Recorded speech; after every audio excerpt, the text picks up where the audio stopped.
జయంతిని పురస్కరించుకొని ఈరోజు భారత కమ్యూనిస్ట్ పార్టీ సిపిఐ కార్యాలయంలో ఆయన చిత్రపటానికి పూలమాల వేసి నివాళులర్పించడం జరుగుతామండి. ఆయన జయంతి సందర్భంగా గతంలో ఆయన జీవితం అంతా కూడా ఈ దేశంలో దోపిడీకి వ్యతిరేకంగా, అంటరానితనానికి వ్యతిరేకంగా, వివక్షతకు వ్యతిరేకంగా, సమాన హక్కుల కోసం అవిశ్రాంతంగా పోరాటాలు జరిపినటువంటి విరోచితమైనటువంటి నాయకుడు పెరియార్ ఈవి రామస్వామి గారు. ప్రధానంగా మనువాదానికి వ్యతిరేకంగా పోరాటం చేసినటువంటి గొప్ప నాయకుడు.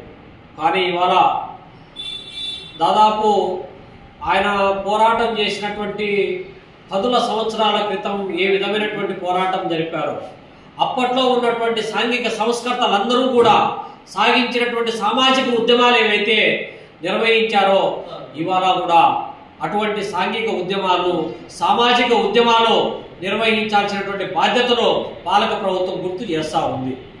ప్రధానంగా ఎన్డీఏ ప్రభుత్వం, నరేంద్ర మోడీ ప్రభుత్వం 10 సంవత్సరాల పాలనలో సాగించినటువంటి అనేకమైనటువంటి విచ్ఛిన్నకరమైనటువంటి నిర్ణయాలు ఏవైతే ఉన్నాయో, కులాల మధ్య, మతాల మధ్య, ప్రాంతాల మధ్య, భాషల మధ్య, భావాల మధ్య కూడా వైషమ్యాలను రెచ్చగొట్టినటువంటి ఘటనలు, తినే తిండిపైన, కట్టుకునేటువంటి బట్టలపైన కూడా ఆంక్షలు విధించి వాళ్ళ మధ్య చిచ్చులు పెట్టి దేశ విచ్ఛిన్నానికి పాల్పడినటువంటి వ్యక్తి.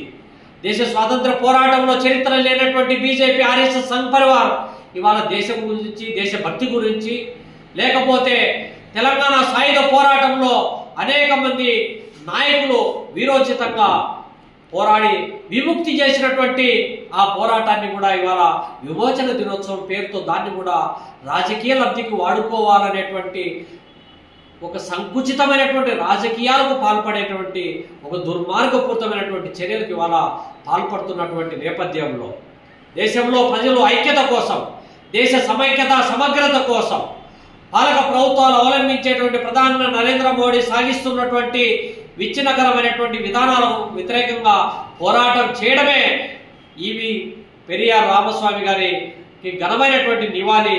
వారి ఆశయము, వారి ఆశయ సాధన కోసం మన పోరాటానికి కంకణబద్ధులం కావాల్సినటువంటి అవసరం, బాధ్యత ఇవాళ ఉందని చెప్పి సందర్భంగా తెలియజేస్తా ఉన్నాం.